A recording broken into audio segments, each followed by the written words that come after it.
Selamat sore.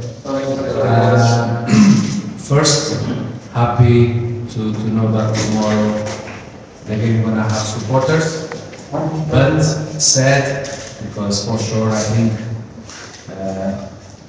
more supporters want to see the game and just 4,000.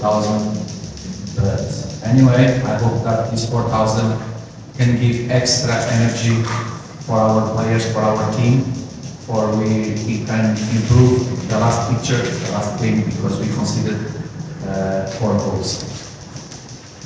Pertama-tama, assalamualaikum, selamat sore.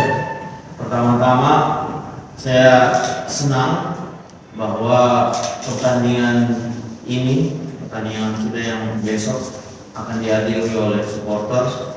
Namun saya juga